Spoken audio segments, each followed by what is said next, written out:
Hello everyone. क्या हाल चाल है सबके। उम्मीद करता हूँ कि थोड़ी सी आपका जो है जो झंझनाहट थी, जो परेशानियाँ थी, वो शायद आपका चलेंगी और कल तक आप जिस आपका राह पर खड़े थे उस राह से आपका थोड़े से आगे बढ़ चुके होंगे। जी हाँ, मैं रोज़ा डाइट में आपका स्वागत करता हूँ। नाम है अभिषेक। अगर आप देखेंगे तो कल का सीडीएस का पेपर काफ़ी अच्छे लेवल पर आया। ठीक है, लेवल अच्छा इसलिए कह रहा हूँ क्योंकि आपका मैंने ये देखा कि यूपीएससी हर साल अपने पैटर्न में कुछ ना कुछ चेंजेस कर रहा है। न्यू पैटर्न जब भी आएगा तो बच्चे को और टीचर्स को हमेशा आपका ये लगेगा कि पेपर डिफिकल्ट रहा है। और पैटर्न के साथ चेंजेस मतलब आपका जो है कुछ ऐसे दिखाई देते हैं जैसा ये फोटो दिखाई दे रही है। ये जो नीचे पत्ते गिरे हुए हैं ना, ये पतझड़ की निशानी जरूर है, पर इस पेड़ पे जो आपका नई डालियां आ रही हैं, ये जो आपका हरे भरे पत्ते देख रहे हो ना, ये नए आपका आगाम को नई आपका पहचान देते हैं। इसलिए कहता हूं कि हमेशा चेंजेस के लिए एक इंसान को तैयार रहना चाहिए। Changes are only constant in nature. समझ रहे हो मेरी बात। पेपर टफ था माना, बट इंग्लिश आपका जो है अगर मैं उन 20-22 क्वेश्चन को छोड़ दूं तो बाकी डुएबल थी। और कट ऑफ आप देख लेना, 80 से ज्यादा आपका कट ऑफ नहीं जाएगी, अगर जाएगी तो ज्यादा से ज्यादा 85। ठीक है। और रही बात अगर जीएस की, तो जीएस में सर मैं आपको ना प्रूफ दूंगा इसी चैनल पर, आप वेट कीजिएगा मेरा, कि जो मैंने क्लास में आपका पढ़ाए हैं इकोनॉमिक्स के सेशन, जो मैंने करंट अफेयर्स पढ़ाए हैं। एक और चीज मैं बताना चाहता हूं, करंट अफेयर्स बच्चा आपका स्टैटिक समझता था अब तक यूपीएससी को, वो करंट अफेयर्स अब आपका जमाना चला गया है कि जहां पर स्टैटिक पूछकर वो आपके काम चला लेता था। अब वो आपका बिलीव करता है किस चीज में, अब वो आपका बिलीव करता है सर दो तीन चीजों में। उसका मानना यह है कि सर अगर आप उसका मानना यह है कि सर अगर आप आ रहे हैं, अगर आप जा रहे हैं कि भाई आपका जो है जितनी भी चीजें हैं कि आपने तैयारी करनी शुरू की है, तो आपको जब एसएसबी देने जाना है, आपको एसएसबी देने तो जाना ही जाना है, तो एसएसबी में जब आप कोई भी चीज को आपका पढ़ रहे हैं तो उसकी इन डेप्थ नॉलेज आपसे मांगी जा रही है। तो क्यों ना वो चीजें आपका टेस्ट यहीं पर कर ली जाए, यहीं पर आपका टेस्ट कर ली जाए। जैसे मैं अगर एनडीए के पर्सपेक्टिव की बात करूं तो एनडीए में रहता क्या है कि एनडीए में आपका जो है पहले जेई नहीं होता था, बस डायरेक्ट एंट्री आती थी 12th के बोर्ड के एग्जाम के बेसिस पर। अब जब उन्होंने जेई इंक्लूड किया ही है तो वो मैथ्स का पेपर उसी हिसाब से कंसीडर कर चल रहे हैं जिस हिसाब से, अब कहने को तो उन्होंने लिख दिया है कि एनसीईआरटी बेस्ड है, बट वो कायदे में एनसीईआरटी बेस्ड है नहीं, वो जेई बेस्ड चल रहा है इस टाइम पर। ऐसे ही जो जीएस है, तो जीएस उन्होंने आपका लिख दिया है कि नॉर्मल एनसीईआरटी बेस्ड है, बट ये एनसीईआरटी बेस्ड है नहीं सर, ये अब आपका खेल चला गया है आर्ट एंड लिटरेचर, एनवायरमेंट, इसके अलावा आपका जो है पॉलिटी अच्छे लेवल की, ऐसा नहीं कि जैसे पहले आ जाती थी। इसके अलावा सर इकोनॉमिक्स, क्योंकि वो देश की आपका नींव रख रही है, इसलिए आपका इकोनॉमिक्स का पार्ट इंपॉर्टेंट रहेगा। और बिलीव मी, जिन बच्चों ने आपका मुझसे पढ़ा है उन बच्चों को पता होगा कि इकोनॉमिक्स के जो क्वेश्चन आए हैं वो मेरी क्लास नोट्स में आप जाके देख लेना, बिल्कुल एज इट इज आपको मिल जाएंगे। प्लस करंट अफेयर्स जो मैं पढ़ाता हूं आपका जो है ऐसे कि भाई जब बच्चा पढ़ रहा है तो उसकी इन डेप्थ चीजें पता होनी चाहिए। जैसे भारत रत्न का क्वेश्चन आया हुआ था, क्लास में जाके चेक कर लेना, मैंने आपका बिल्कुल एज इट इज आपका कराया हुआ है। तो भाई मैं ये बताने नहीं आया हूं कि भाई मैंने क्या पढ़ाया, या मैं कोई अपना शोबाजी नहीं करने आया हूं कि भाई मेरी क्लास से आपका क्वेश्चन आया या कुछ ऐसा है। बट मेरे कहने का मतलब यह है कि सर आपको अपने सॉक्स अब पुल करने पड़ेंगे, क्योंकि टाइम अगले वाले सीजन में है आपका सिर्फ 4 महीने। और सर यकीन मानिए कि मैं इसी चैनल पर आपके लिए इस बार से कुछ कुछ क्लासें आपका डालता रहूंगा, कुछ कुछ नहीं, मतलब मैं पूरा कोर्स ही साइंस का सबसे पहले आपका शुरू कर रहा हूं मैं क्लासेस, और मैं चैप्टर वाइज आपका जो है कोर्स कराऊंगा। जैसे 10th क्लास का मैंने चैप्टर नंबर 1 आपका कवर किया, और चैप्टर नंबर 1 कवर कर कर मैंने उसमें आपका जो है पूरे चैप्टर 1 की जितनी भी आपका चीजें होंगी वो सारी मैं यहीं पर कवर करा दूंगा।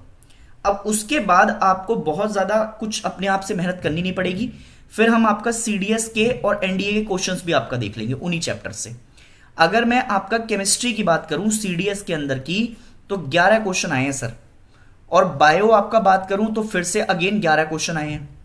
और सर अगर आपका फिजिक्स की बात की जाए तो फिजिक्स आपका कम हो गई है सर, 4-5 क्वेश्चन पे रिस्ट्रिक्ट थी। समझ रहे जी मेरी बात।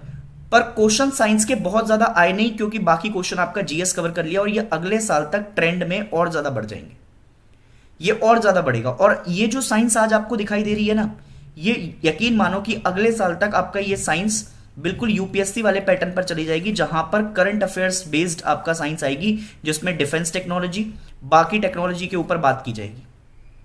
ठीक है, तो एक मैं आपका जो है स्ट्रेटेजी बस इतना कहना चाहूंगा कि सर बुक लिस्ट आपको हर कोई देता है, बुक लिस्ट के हिसाब से आपका जो है इसी चैनल पर आपको जो है काफी सारी चीजें मैं दे दूंगा। बुक लिस्ट में आपका जो है साइंस की 9th और 10th जो कि मैं यहां पर पढ़ाने वाला भी हूं, इसके अलावा art and literature current affairs based आपका रहेंगे सर, करंट अफेयर्स बेस्ड रहेंगे सर। ठीक है, इसके अलावा सर पॉलिटी जो हम पढ़ेंगे और इकोनॉमिक्स जो आपके नोट्स हैं सर, ये NCERT based plus current affairs जा रहे हैं सर। ठीक है, और यूपीएससी के बेस्ड आपका जो है चीजें जा रही हैं सर, पहले जैसे एलएएफ वगैरह है। ठीक है, तो उन सारी चीजों को आपका जो है हम कवर करने की कोशिश करेंगे। और सर करंट अफेयर्स मैं आपको इसी चैनल पर अब धीरे धीरे कर कर किस तरीके से पढ़ाऊंगा, जिसमें ऑर्गेनाइजेशन भी आपका इंक्लूड रहेंगी। तो ऑर्गेनाइजेशन से क्वेश्चन आपका जैसे आ रहे हैं लगातार, यूएन के बारे में बात हो रही है, यूएन के क्वेश्चन हमने कल भी देखे, क्योंकि यूएन में रिफॉर्म्स के बारे में चर्चा चल रही है, इंडिया ऑलरेडी अपना स्टेप ले चुका है, तो सर वहां से क्वेश्चन आना लाजमी है। आपको करंट अफेयर्स देखने पड़ेंगे सर, आपको करंट अफेयर्स ऐसे नहीं पढ़ने हैं कि करंट अफेयर्स बेस्ड पढ़ने हैं। सीडीएस में अगर आप बैठ रहे हैं, सीएपीएफ में आप बैठ रहे हैं, तो आपको करंट अफेयर्स ऐसे पढ़ने हैं कि वो इन डेप्थ है, आपको डेली बेसिस आपका कुछ ना कुछ देखना पड़ेगा, आप छोड़ के नहीं जा सकते। तो सर ये कुछ चीजें हैं जो मुझे बतानी है। अगर पेपर अच्छा गया है तो एसएसबी की तैयारी में लग जाइए आप। अगर चांसेस हैं तो मैं आपसे सिर्फ इतनी ही रिक्वेस्ट कर सकता हूं कि सर पढ़ाई शुरू कर देना। अभी आप 3-4 दिन रेस्ट लो, मुझे पता है कि आपका टेंशन हो रही होगी, मुझे पता है कि दिक्कतें होंगी, शायद कई सारे लोग आपका ये भी बोलेंगे कि ऐसे कैसे होता है, ये कैसे है, कहना आसान है। मैं बिल्कुल मानता हूं, प्रेशर जो एग्जाम में आपका होता है ना, वो कोई भी टीचर यहां खड़े होकर आसानी से बोल देता है। इसीलिए मैंने ना तो आपका कभी ये बोला कि भाई पेपर बहुत इजी था, ये था, वो था, मैं नहीं बोलता। रीजन उसका यह है कि भाई मैं खुद आपका एस्पिरेंट रह चुका हूं, मैंने खुद पेपर दिए हैं, तो मुझे पता है कि एक बच्चा आपका किस थ्रू जा रहा होता है, किस चीजों से आपका निकल कर जाता है, वो सारी चीजें मैं समझता हूं। इसीलिए मैं कभी नहीं बोलता कि आपका पेपर इजी था, वहां बैठकर आपका प्रेशर झेलना मुश्किल रहता है। और रही बात आपका जो है, लोग ये कह रहे हैं कि पेपर टफ था, ऑल दो टफ था, बट डुएबल था सर। समझ रहे हैं आप मेरी बात? अगर आप ये कर लेते तो आपका चीजें थोड़ी सी आपका हो सकती थी। मैं आपको दिखाऊंगा कि आपका क्वेश्चन कहां से कैसे आपका चलते हैं। उन चीजों को आपका थोड़ा सा आपने क्या करना पड़ेगा सर, उन चीजों की तरफ आपका थोड़ा सा टेंट होना पड़ेगा आपने। उम्मीद करता हूं कि आपका जो है इन चीजों से आप रूबरू होंगे। एक एक चीज जो अब से सीडीएस के बारे में आपका आने वाली है या सीएपीएफ में जो आपकी मदद करके देगी, वो इस चैनल पर आपको मिल जाएगी। चैनल को लाइक शेयर सब्सक्राइब कर लीजिएगा। बीच में वीडियोस इसीलिए नहीं आ रही थी क्योंकि मैं एक बार आपका सीडीएस का पेपर खत्म होने देना चाहता था। मैं चाहता था कि जब नई शुरुआत हो तो वहां से आपका बिल्कुल एकदम नई चीजें आपको मिले।